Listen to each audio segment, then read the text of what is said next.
Hello, everyone. Thank you for coming to today's Hi5 seminar series presentation. Today we have a special guest, Haley Adams from Vanderbilt University, a PhD student working under old friend Bobby Bodenheimer in their Learning in Virtual Environments Lab, Live Lab. So, for those of you watching, I encourage you to subscribe to our channel if you're interested in seeing more of these videos.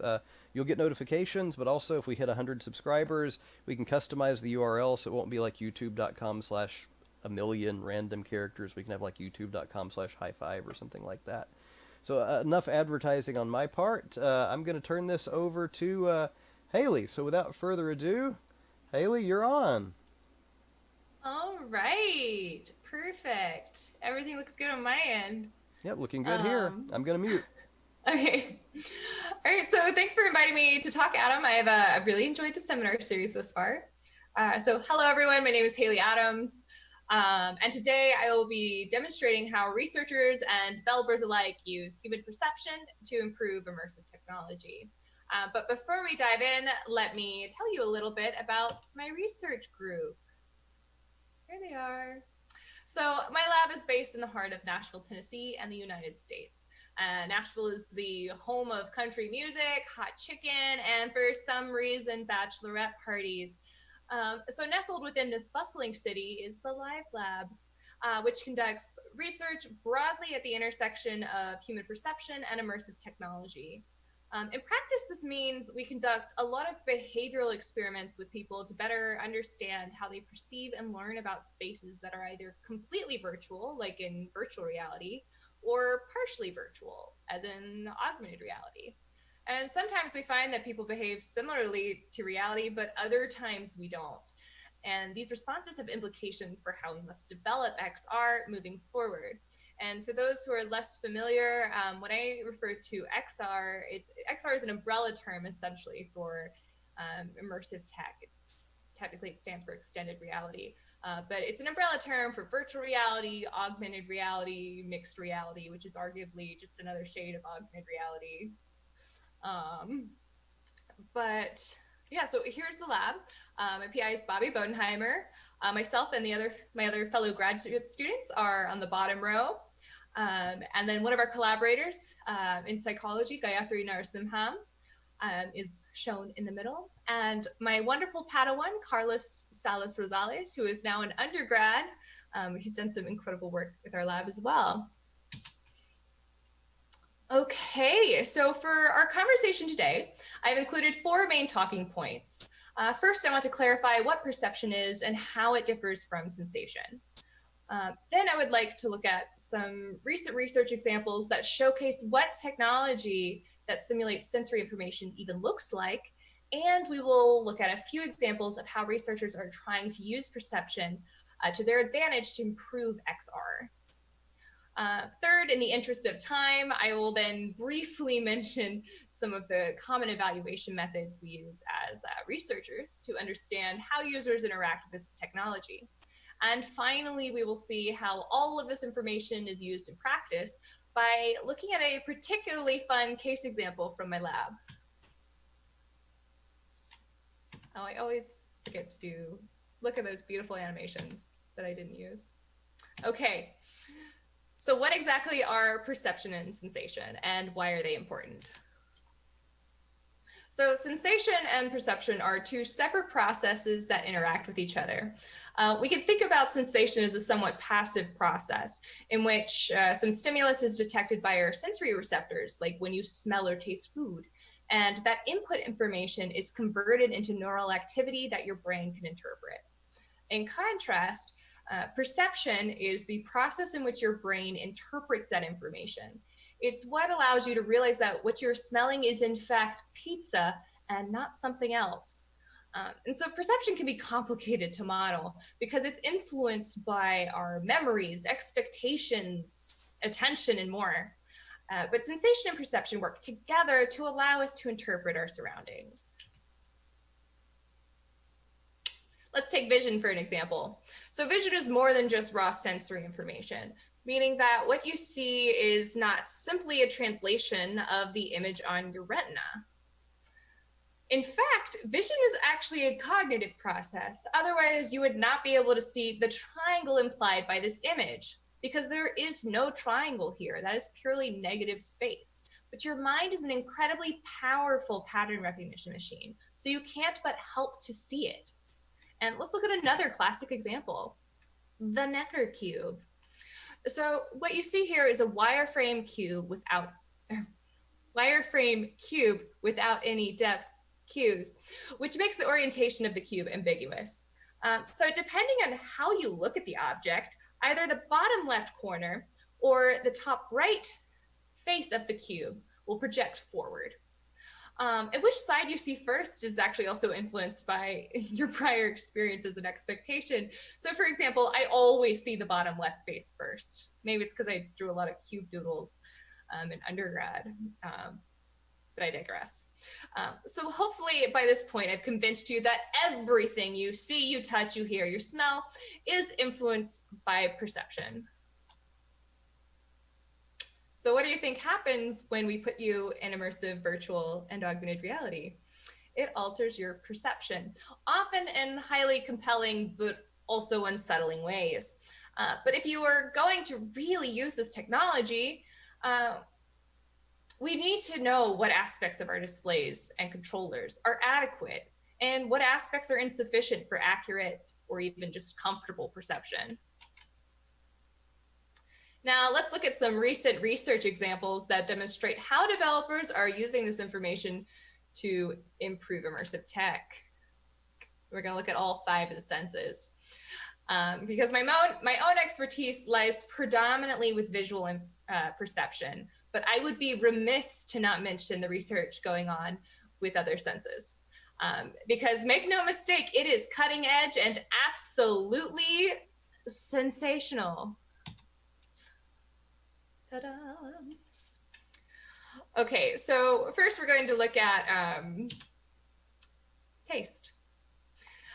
So on the left, we can see a schematic of the electrode arrangement of a galvanic tongue simulation used by Aoyama et al. In 2017 to study taste inhibition. And on the right, Karunayaka et al. Developed thermal taste actuation technology in an attempt to allow people across the globe to share multisensory experiences. Interestingly, we are somewhat further along with producing smells in VR, thanks largely to a couple of research groups based out of Tokyo, like the Nakamoto Laboratory at Tokyo Tech, who have taken this challenge to heart. So here we can see an example of a system created by Kato et al. In 2018. That was 2018. And that fits, this piece actually fits along the bottom of a head-mounted display and produces smells when the user sniffs. Incidentally, this group also ran a neat demo called the Cocktail Maze to showcase their system at IEEE VR in 2018. Users kind of navigated a maze with different smells, like a lime and strawberry, and at the end, they made it to a cocktail bar. It was quirky.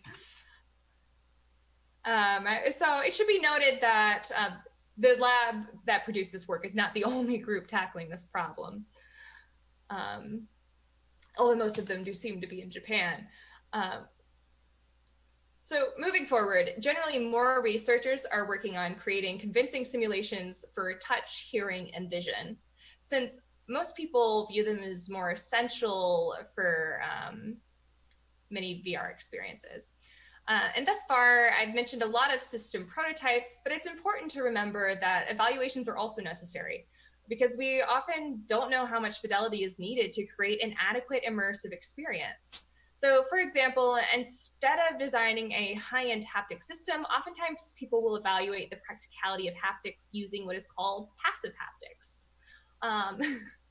And one example from my lab, which you can see here, we actually created a passive haptic stairwell for people to climb. And we wanted to know how these passive haptics, in this case, yes, that I'm referring to the wooden slats on the ground, affected people's perception on how far they climbed and descended and how immersed they felt. For us, the slats or passive haptics really made no difference, but the presence of an embodied self-avatar did. In this case, we actually just animated feet. But that had a significant effect, and that kind of result has clear design implications. On the other side of haptics, there are also devices that are called active haptics. And as a point of clarification, because I'm not sure if I explicitly stated this, when I say haptics, I'm referring to touch. It's essentially synonymous. So, for example, this device created by Eric Whitmire from the University of Washington is a particularly clever and low-cost solution, but there are also many other types of haptic devices with a wide range of capabilities and price points. In fact, a lot of them involve, if you want, for example, force feedback, for every action, there's an equal and opposite reaction, right? So if you want force feedback, when you grab items, you have to use haptic systems with force feedback. And those are often actually mechanical arms, which is fairly restrictive as they can only, they have a limited degree of freedom. And so few sensations can be elicited. And it's a kind of similar restraint to what we're seeing here. Okay, so generating 3D spatial audio might seem comparatively easy from the other senses we've covered this far. But there is also plenty of room for improvement in this problem space because accurate sound perception is nuanced. For example, each item in a room will have a different effect on the sounds produced within that space due to material properties of each object. So sound bounces off hard surfaces and soft surfaces very differently. So Kim et al. Actually tried to model spaces from 360 images based on this idea to improve audio quality. And Wu et al., which is actually a research project from my lab, also tried to use spatial audio. And this time they used it in the context of a traffic crossing scenario. One downside is users actually in the Haoji Wu's study had a very difficult time using sound as a spatial cue. And that is primarily due to the fact that your sound perception is very individualized. In fact, it's actually even affected by the shape of your ear. And most spatial audio systems have to use approximations of ear shape to generate somewhat accurate sounds as spatial sounds. Because an actually accurate individualized model is possible, but it is very expensive and involves actually creating a model of your ear. Okay, and now we're finally at vision. So many current devices and research projects rely heavily on vision because it's a dominant cue. In fact, most of the talks in this High Fidelity Labs seminar series are either investigating or motivated by visual perception. For example, Brooke Krajen, I'm so sorry, Brooke, I cannot pronounce her name, but she's looking at how to improve augmented reality displays under the standard that transparency doesn't look very realistic, which is more of a loose connection with perception. But Alex Peer is directly studying misperception in VR and AR because distance estimates in these devices are often inaccurate. And so he's developing new solutions based on individualized metrics and calibrations to improve distance estimation, which is fascinating. He also has a very good review of distance estimation in VR for anyone interested. Meanwhile, Gerald Thomas from the University of Minnesota investigates redirected walking. And so he does a lot of simulation work, but his lab also does a lot of human subjects tests because you don't want people to perceive that they're being turned, because redirected walking methods are trying to imperceptibly move people in a space beyond their physical motions so that you can, it is essentially a trick, a perceptual trick to, within a small space, allow people to navigate larger spaces by subtly turning them without them noticing when they walk straight. That's my hand wave description. And finally, Matty Asmandian has not given his talk yet, but it is next week. And its topic is on illusions for good, and it's going to be fascinating. I'll be watching. Then also my work as well is predominantly vision-based. And so I'll just give a quick review of some of my projects. So this top left is actually a visualization project where we look to see if people can transfer 3D learning. Well, the second part of we ended up not publishing this one part, and I'm not sure we ever will, but it was a fascinating study where we wanted to see if people could learn anatomy in VR and if it was better when evaluated on an actual cadaver, to see if they could map what they learned in VR to the actual cadaver over more traditional methods, which actually right now for medical students is a textbook. They go straight from a textbook to a cadaver. I can get on my soapbox on that one. My first major study I did in grad school was actually in cognitive development. So we looked at children's ability to recalibrate their motor systems, and we manipulated their visual perception by having them, we increased visual gain and decreased visual gain, and had them, in this case, you usually use a treadmill, but we had them walk in circles, which interestingly enough worked just as well.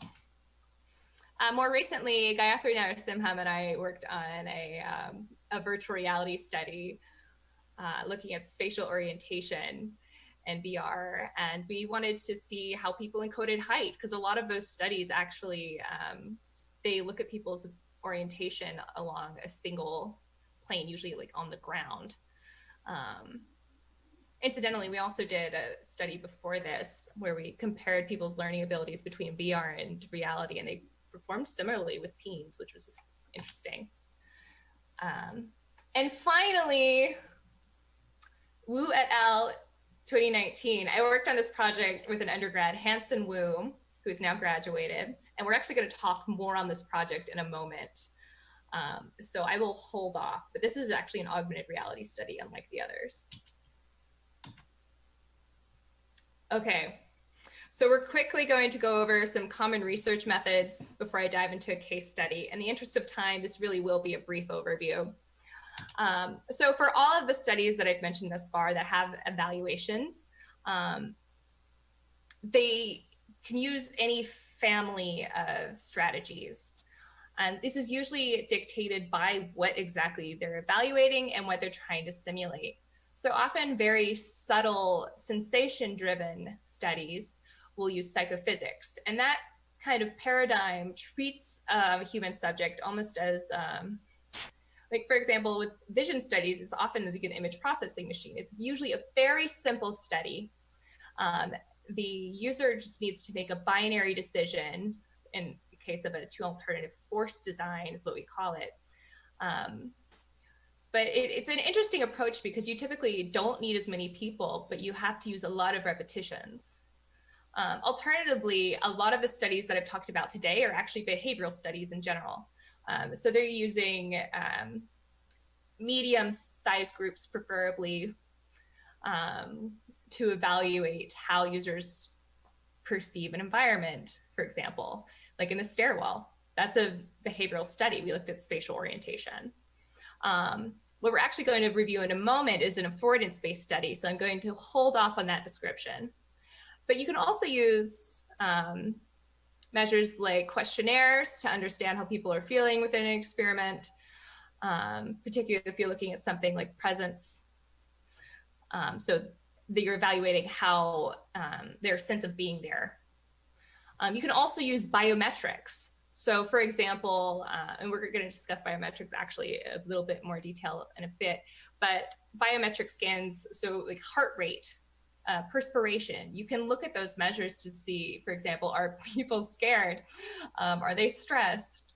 And then of course you have more typical design strategies like A/B testing, and you also have distance estimation studies. You have incidentally, a lot of distance estimation studies in VR and AR because depth perception is skewed in VR and AR. And once again, Alex Peer has a great review on that if you're interested. Okay. So finally, I will share a particularly fun example with you all to illustrate how these techniques are used in practice. All right, so this project is called Danger from the Deep, a gap affordance study in augmented reality. And this was a cross-institutional research effort between Vanderbilt University and the University of Utah, and was presented at PERCAR last year, which is PERCAR is a workshop at IEEE VR. But this project asked the question, can immersive augmented reality systems, given all of their current limitations, invoke changes in one's perception of what they can and cannot do through risk or fear-inducing stimuli?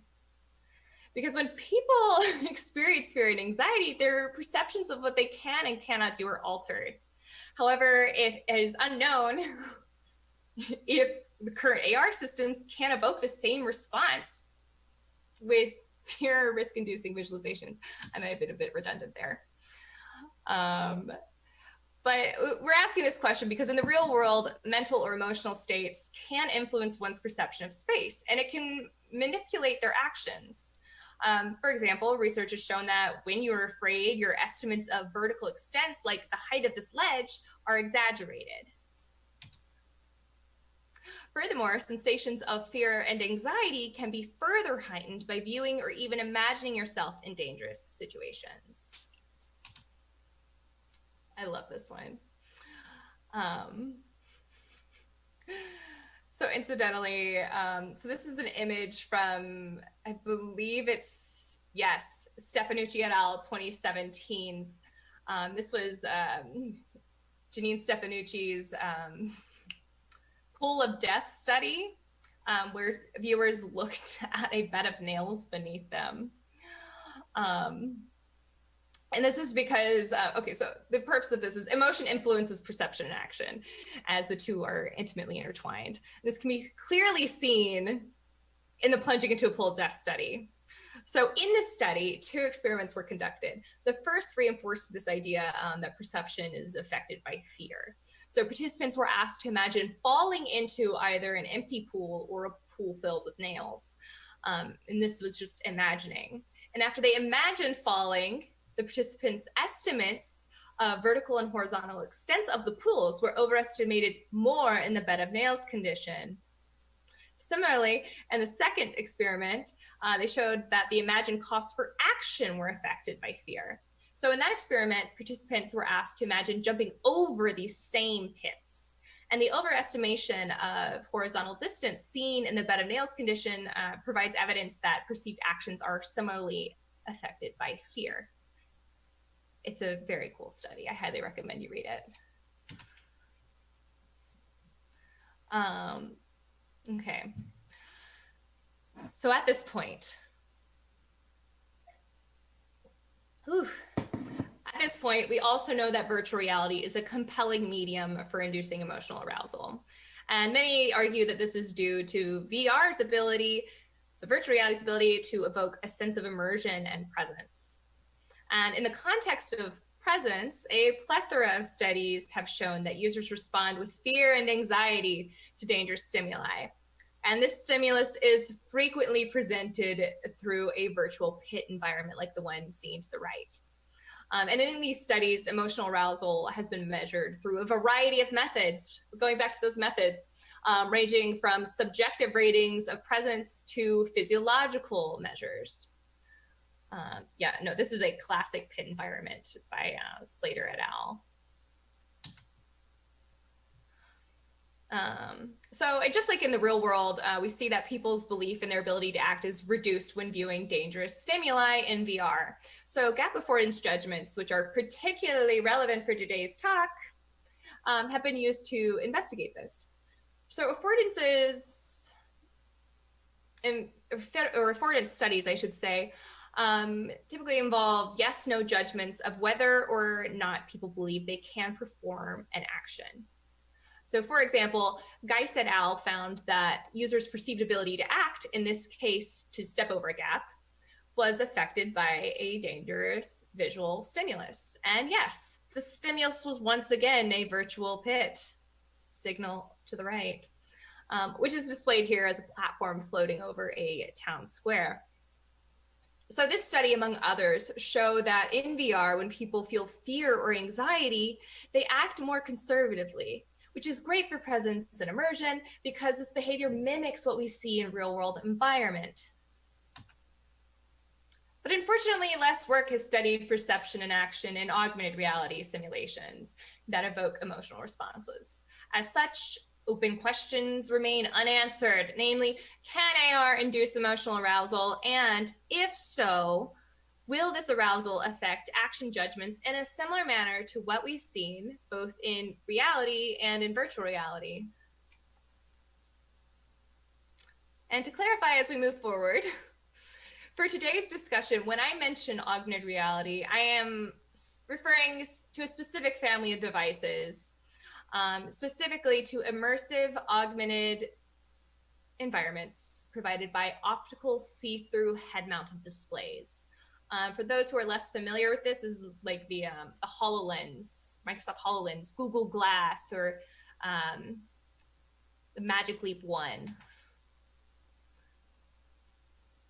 Okay, and that's because I've been looking at these devices because the current technology has certain limitations that may affect spatial perception. For example, images in these devices appear translucent. And this is due to the use of additive light for rendering. And so with additive light rendering, you can't actually subtract light, so you cannot get dark values. And that's why everything, it looks like a bright, ghostly overlay, because you can't render black. Another aspect that might be adversely affecting this is the imperfect alignment of virtual objects with real spaces. That kind of spatial tracking and inside-out tracking and those SLAM algorithms are improving, but it's still not perfect, particularly in noisy real-world environments. So my group wants to know that even with these limitations, can we influence gap judgments and can we evoke emotional responses? Since currently our understanding of perception in optical see-through head-mounted displays is unclear, and few studies evaluating perception in this manner exist for AR. So one way we can evaluate perception in these systems is by observing affordance judgments. So affordances, finally I'm defining it, as coined by J.J. Gibson, are action possibilities in an environment, which are directly related to an observer's capabilities. So, for example, a chair affords the action of sitting, as first author Hanson Wu is doing in this chair, and a set of stairs affords the action of climbing. So each of these judgments are scaled to the body of an individual, such that I may be able to sit on a tall bar stool, but my 4-year-old nephew, who's much smaller, cannot. So my group believes that affordance judgments may provide insight into perception in augmented reality, since affordance judgments allow us to quantify someone's perceived action capabilities. Therefore, in the current work, we use affordances to evaluate user perception. And we specifically look at gap crossing judgments, which, if you recall, have an established precedence in virtual reality research. And actually, this study was not the first instance of an affordance study in AR. In fact, in work that my group presented at the previous year's PERCAR, so that was PERCAR 2018, we found that action judgments in the Microsoft HoloLens were accurate in far space. However, they were not in near space. And they're estimated. And this difference in responses between near and far space affordance judgments was somewhat unexpected, and it illustrated that our understanding of perception in AR is unclear. So in the current, we're interested in seeing how near action capabilities are affected by more risky stimuli. So accordingly, instead of using flat gaps like the one seen on the right here, it's a bit odd looking. It's that purple plane at Mithi Joshi's feet, who is featured in the picture. All of our undergrads basically are featured in all of our images. So we created pits of varying depth. All right. So time for hypotheses and a sip of water. Okay. So we predicted that participants would use more conservative judgments for gap crossing as the depth of augmented pits increased. And we anticipated that participants would generally underestimate their ability to cross gaps. And the second finding would replicate the findings of our second Poynton et al. Study that I mentioned a moment ago. The one where we found underestimation at near distances for gap crossing. Okay, so to display our virtual pits, we specifically use the Microstel HoloLens 1, which is an optical see-through display. And it has an approximate field of view of 30 by 17 degrees. So what this looks like for the end user is that they're only able to see virtual objects within the HoloLens field of view, so that small window. And outside of that viewing area, users' experience was neither augmented nor occluded by the device. It's a bit like wearing sunglasses. In addition, our visualizations were developed in Unity, which is an ever so popular game engine. So shallow, medium, and deep pits were created for evaluation, and the pits were rendered with concrete textures to allow for texture gradient as a depth cue. And a large purple fabric was also laid across the floor to cover tiles, which could have served as an undesirable cue for distance. And during the experiment, when participants were presented with one of these pits, they were asked whether or not they could step across the gap without running or jumping, without feeling like they would fall, and without picking up their back foot from the ground. We have to be particularly specific because people tend to think you're supposed to run and jump. So the participants indicated their judgments with a yes or no verbal response. So no one ever actually stepped over the gap, because we don't want them to recalibrate and adjust their actions based on that feedback. And so these yes or no verbal responses were recorded by an experimenter, at which point the participant would look away from the pit, upwards at a visual distractor, and the experimenter would advance to a new pit for visualization. And this process was repeated for each trial. So our experiment evaluated a total of 14 participants and a within subjects design in which each subject participated in 63 total trials. Each of the 3 gap depths was presented at 7 different widths, and each depth width combination was displayed 3 times in a pseudo-randomized order, which guaranteed that no depth width pair occurred consecutively. Okay, so here we can see the shallow pit, which measured 1/4 of a meter in depth. And at the end of the clip, you will see the visual distractor. There it is. So subjects were asked to read the 6-digit number out loud. And the number changed between each trial. So hearing a change in this number ensured the experimenter that the next trial had begun successfully. Now we will look at the medium pit. You'll notice that the appearance of depth is supported by the darker texture gradient. That's caused by cast shadows along the inner walls of the pit. I should also note that the video captures used in my presentation do not look quite as good as the user's view in the HoloLens due to display and capture differences. Okay, so finally here we see the deep pit, which measures an entire 1.5 meters in depth.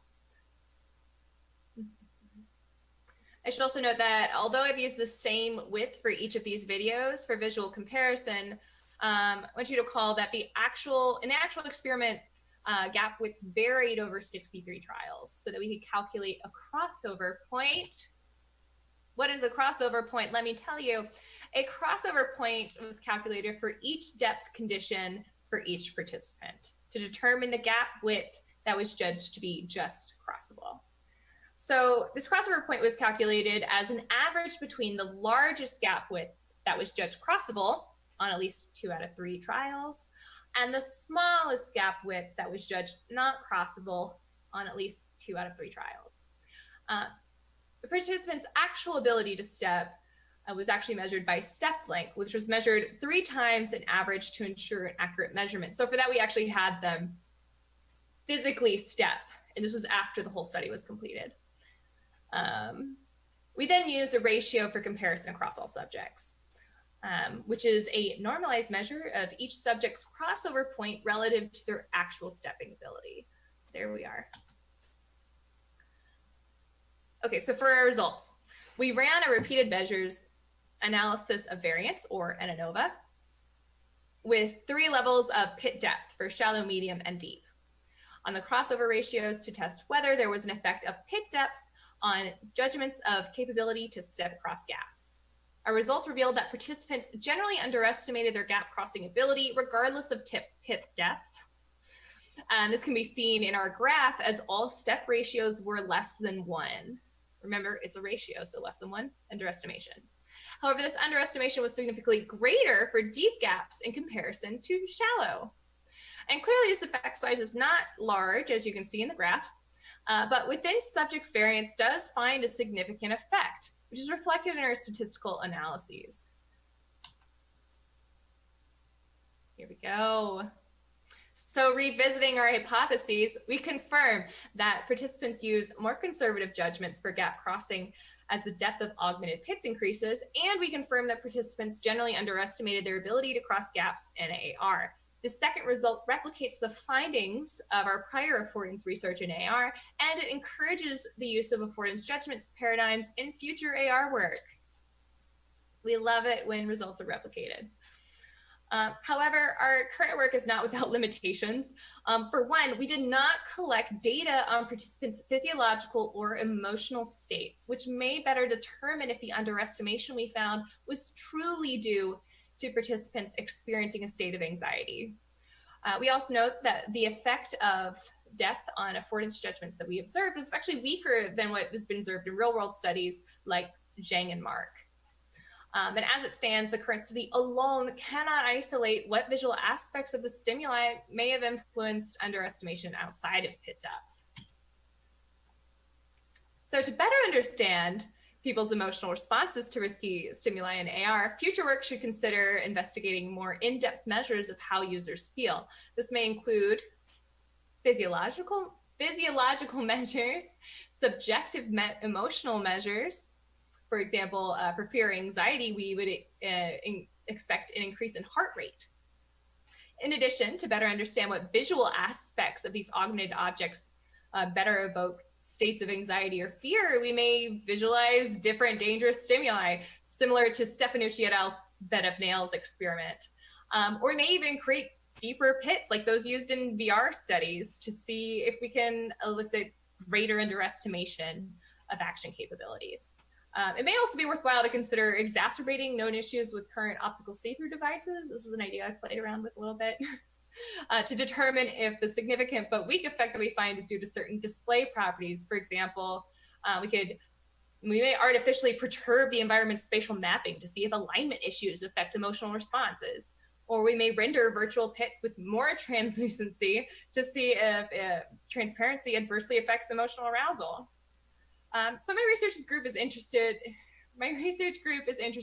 in pursuing these questions in future work, and perhaps we'll answer them soon if we can get back in the lab. However, for now, we have found that people use more conservative judgments for gap crossing as the depth of augmented pits increases. It's the biggest takeaway. Our results suggest that current optical see-through displays, like the Microsoft HoloLens, render visual cues with sufficient quality to evoke conservative action judgments, which mimic real-world responses to perceived risk. But further research is necessary to better determine if relative differences in emotional arousal influence these changes in perceptual judgments. So thank you for your attention. For this particular project, I would be remiss not to mention our funders, which was the Office of Naval Research, which supported that work, as well as several other projects I've actually mentioned today. I'd also like to thank Devika and Harshan and Richard Paris for their help throughout that particular project. But yeah, look at that fancy outro transition slide. Yeah, I'm ready for talks. I've kind of covered a lot of ground today. Back to you, Adam. Okay, Haley. Excellent talk. This will be gonna play with the video for just a second. Let's get Get you full screen for question time. So for everyone listening, listening to me, seeing and watching Haley, we do a technology check, just a dry run to make sure everything goes the way it should the day before. And Haley and I did this yesterday, and we were talking, and it's like, don't worry, we're not going to have any technical problems. We've never had any issues before, and if you do, it's just going to be a great story to tell when you're done. Haley, you've got a story to tell. Oh God! Wait, do we have tech problems? We had some tech problems, but that's okay. We can recover because we are resilient CS people. The stream went live at 3 o'clock sharp. At 3:15, it actually started streaming. Yes. Okay. We can. Oh, they missed the fun part. They did. It was, and I wrote in the chat that it was an awesome intro. Don't worry, we can add it back in post. So I can download the video and add the intro back in. You know, they'll get to see it. Plus, you know, like I said, a story to talk about. But we do have a question. Yeah, let's go ahead and yay! Thank our speaker, because you know that's what we do at seminars, at least when we do them in person. So I'm assuming you're all clapping at home. Anyway, we do have a question from the gallery. Will positive emotional arousal, like something exciting or pleasant, make people overestimate their ability to cross a gap? I don't think so. So, if anything, I might expect some variability in responses, just if someone's particularly antsy. And this is more conjecture on my part. I'm going to be candid with you on that. But the reason that we see underestimation is because the people that are witnessing these gaps where they don't know if they can cross it, or there's a potential repercussion for failing to cross it, as in the case of like a deep pit or a pit with nails at the bottom. And so that kind of risk response usually results in a more conservative action, but there's no adverse repercussions for a good stimuli.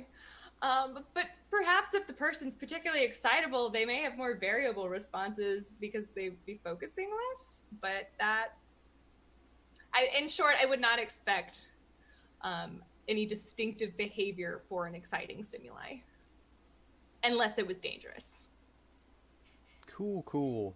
All right, so any other questions, please type them in the chat dialogue. In the meantime, I have more of a comment than a question. And since you're not sharing, let's see if we can do both of us on the screen. Oh, I can bring it back. No, you're cool. You're cool. They'll get to. Let's see. That's just me. Let's see if we can bring us both up here. Gallery view. There we go. Awesome. Thank you, Zoom, for having user interface options that'll let us do that. Even though it takes me forever to figure out which thing to click on.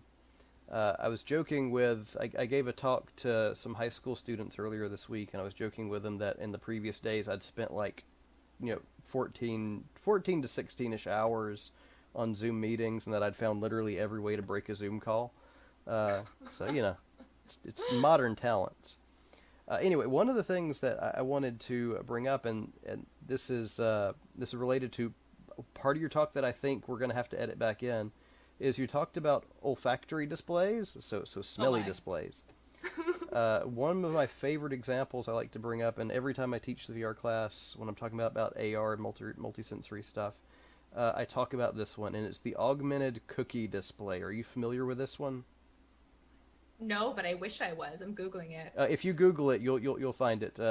University of Tokyo augmented reality cookie. It's always Tokyo. It is. There's a lot of olfactory work taking place in Japan. It's really cool. And again, at VR when it was in Osaka, IEEE VR when it was there, there were several olfactory displays. Yeah, you see the picture, don't you? Yeah, I can tell by the look on your face. It's cool. But it's an olfactory display that pretends to be a taste display. So, the sense of smell and the sense of taste are related to each other. So they give you this cookie. And on the cookie, there's essentially an AR toolkit marker baked into it. and through a camera it tracks the position of the cookie, and you can select the kind of cookie you want to eat. It's just a sugar cookie, but as you're eating it, it gives you a video overlay of the cookie that you selected, along with the fragrance of chocolate chip or oatmeal or raisin or almond or whatever, to give you a sort of a pseudo flavor display via an olfactory display. It's actually a really neat idea. I saw it Yeah. on demonstration once, but I didn't try it. Sadly, I've got some funky food allergies, and oh man, it might have been worth a little bit of antihistamine to try that one, but it never did. I like science. What can I say? Okay, any other Okay. questions from the audience while we're chit-chatting? If so, go ahead and type it in that chat box. Yeah, I really enjoyed your talk, Haley, and we'll get that front part edited back in. In the meantime, as I understand it, you're in the final stages of a PhD. Is that correct? Yeah, and interestingly enough, I didn't really talk about my dissertation work today. I needed a break. Believe me, I know. I've been there. I understand that. Cool. So when are you planning on wrapping up? Oh gosh, I'd hope to by next August, but we'll see. With the lab does a lot of human subjects tests, right? Fortunately, the kinds of studies I intend to run are more psychophysics based. Yep. So that actually helps. It was a happy accident because it was already leaning towards there before the pandemic started. Yep. But so it kind of, we're a bit at the mercy of the university's policies on running studies. But yeah. I think here's to hoping. I think everyone is. Yeah, it's a crazy time to be doing human subjects research, and I think you and everyone else doing this kind of stuff, my lab included, is had a pretty big setback, because we deal in close proximity with people, and that's it's a necessity of a lot of the kind of experimentation that we do. And we do have questions. One question we have here is: do you think that differences of perception compared to real and XR are 100% due to technical reasons, or can they also be linked to a specific effect of virtual environment? I can repeat that if necessary. So it's like software versus hardware? Yeah, perhaps, yeah. So, if the question is if it's all due to physical display properties, and feel free to rephrase the question if I'm misanswering it. That's okay. Whoever's on YouTube. No, they're all, everything can affect your perception. It's pretty sensitive. So, for example, in my dissertation work, I'm studying monocular cues and pictorial cues. And I'm actually evaluating those across different platforms, because yes, those displays are going to present that visual information differently, but I'm evaluating those specific cues. So to some extent I can compare, but that's one example of something that it doesn't really matter the device, it's going to affect it regardless. But certainly devices can also, they have different trade-offs. And certain displays do, for example, I was talking about optical see-throughs can't render black. That is a huge problem, actually, because all of the computer graphics and animation uses a very traditional graphics pipeline, and it doesn't really account for these additive light displays. I'm not sure if I answered that question, but well, I like basically the answer. All. Yeah. So really, you've got a good point there. All factors end up influencing the user's percept. The image and the representation of our surroundings in our head is one of the most bizarrely fragile things in the world, and amazingly small things can nudge you one way or another. My favorite example, of course, being the presence or absence of a tiny bit of light in your far periphery that you're not even consciously aware of. You can change the perceived scale of a room. It's shocking by how much sometimes. God, who did that? It wasn't Cull. Was it Williamson? It was you! It was me!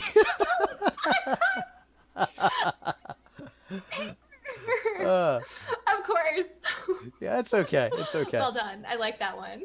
IEEE VR TVCG Journal Track 2013, in case you're interested. Oh, I will be back. I need to give it a reread. Oh yeah, it's actually one of my favorite papers. Some really cool work back when I was at USC. Actually, working with several of the people who are chatting with us right now. Speaking of one of those people, Gerald Thomas has a question. You've done Hey, work, Gerald. yeah. You've done work with age differences and perception in VR, and in parentheses, locomotive recalibration and prism adaptation. Do you think age would affect the distance judgment in this study? Ooh, do. It's interesting. So, my lab has kind of as a pragmatic issue. Kids are hard to find. So we've been looking at a lot of preteens and teens. And with a lot of the studies that we've run, we find they behave very similarly for spatial orientation, for example, and the motor recalibration study, as you would expect adults to. And frankly, from conversations with people who really know perceptual psychology and cognitive development, like Gayatri Narasimham and John Reiser, I wouldn't expect them to behave that differently. I think if you see those differences, it might happen with even younger kids. And I know one thing my lab's really itching to try is to evaluate younger kids, like 6 and 8, in VR. But it's a bit tricky with. I know, for example, the kids study. One of my regrets with that one, we had to use the HTC Vive, which is a wonderful device, but it's a bit heavier than the Oculus Rift.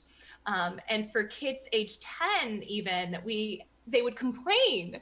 And the weight on your head can certainly affect things like distance perception and energy expenditure. So that could be a factor. But yeah, we couldn't use the Oculus Rift because it had that warning about ages, which is just kind of a funny logistic note. But yeah, long answer short, I think it could happen with younger kids. But in the age groups that my lab's ever looked at, which is around 10 and older, thus far they've seemed fine. So two comments on that. One just a casual observation, and another being like legit science. The casual observation is I have this is not casual. I have what next month will be a 2-year-old daughter, and I have a Quest, Oculus Quest, that she sees me using, and I was up here today. This happened today, and she wanted the Quest. It's like, sure, I'll put it on you, and she took it and she started walking around the room, which is not unusual. You don't let her play in it, but every now and then. Did she run into things? Oh yeah, she does, but we've got the boundaries set pretty well, and every time she would hit it, the cameras would clip on, and when she would do that, she'd lift it up like, what's going on? But the funny thing was there's a chair, which don't do this. Don't add things to your safe space. There was a chair sitting in the safe space where I set down one of the controllers. So from her point of view, this controller was just floating in midair. She walked right up to it, directly to it, reached out, and she missed by just a little bit, but she reached out and almost hit it. No vision. So that's interesting. That is interesting. Now let's flip the coin. Let's go look at older participants. Mm-hmm. One of the problems that we have with most, not all, but most AR and VR displays is fixed accommodation. So the focal distance is set. Mm-hmm. Unlike the real world, where you look at one thing and things behind it are blurry and vice versa. Doesn't happen in AR and VR. A colleague, Gurjot Singh, in his dissertation actually looked at the effect of accommodation for college-age people and people over 40, and I can feel it happening to me right now. My ability to accommodate slipping away. It's awful and bitter, and I hate it. But one of the things he found is that people over 40 were less influenced by the accommodation mismatch. So they actually had, depending on how you want to find better, a better-ish experience in AR doing depth matching than college-age people. I 100% believe that. Interesting, isn't it? So over time, the cues we use, do vary in their importance. You've got a And lot actually, of. Uh-huh. before we go to the Yeah, next yeah. question, your example with your daughter and the virgin's accommodation issue reminded me of. So one other thing that happened with that kids study, we did actually find one age effect with throwing. And so we used a prism adaptation paradigm, right? So we have kids and teens throw, they hit the target. Usually you're pretty good at it because they're developed enough to have accurate motor skills. And then we introduce a prism adaptation, so everything's rotated for the audience who doesn't know of this paradigm, and they miss, and then they start to hit again. And then we take the prism effect away, and so now they're seeing normal vision again, and they've adapted to the prism, so they hit it wrong in the other direction, and then they start to hit accurate again. So one kind of interesting thing we found was that the kids were significantly worse at the second recalibration. So, but there was also a very small sample size, so I'm reluctant to make any grandiose claim. Oh yeah. But it's an interesting finding nonetheless, and it might have some ramifications for that depth perception question. Oh yeah, yeah. I totally agree. And don't sell short your observations, of course. Not. I mean, you know this. I'm speaking like generally. Because that's what leads to new scientific questions. Yeah. Let's see. So I believe we have one more question. Was there any perception difference with subjects that have less than ideal eyesight? I think we accidentally answered that one in our conversation. So not with regard to your study, but sort of in the more general case. But yeah, you go ahead. Well, yeah, no, I agree. So the virgin accommodation issue is definitely something to be cognizant of, particularly with age differences. Usually when we run studies, for the person who asked the question, we ask them to either have corrected to normal vision or normal vision. So hopefully they've all done that, because if you can't see the virtual environment and we're evaluating something that might affect your, say, throwing accuracy, if you can't see the target well, that would be a problem, and that would actually be a different research question. But no, it's making me think about that traffic crossing study as well. Yeah, no, your vision's important, particularly for current VR, though. It's important to have typically corrected to normal vision in these studies, because we're using a lot of visual perception. We're doing a lot of visual perception studies, and like that one roundabout study, we found that like the sound cues we used were insufficient. People still relied on the visual information. It's just important to be careful about it. Oh yeah, definitely. Okay, we do have another question. Do you expect similar results with subjects who have to be more aware of space/distances on a daily basis? Example, architects or builders. Yes, big yes. Oh my gosh. So I don't directly, I kind of avoid this particular research area that I'm going to mention, because it's rough. You need a lot of people, and there's a lot of variability, and I have some reservations about that process. Maybe I lack the willpower. Navigation, though, and I've studied components of navigation. For example, that spatial orientation question, and I've looked at locomotion methods in VR. So like, how do you move yourself? There's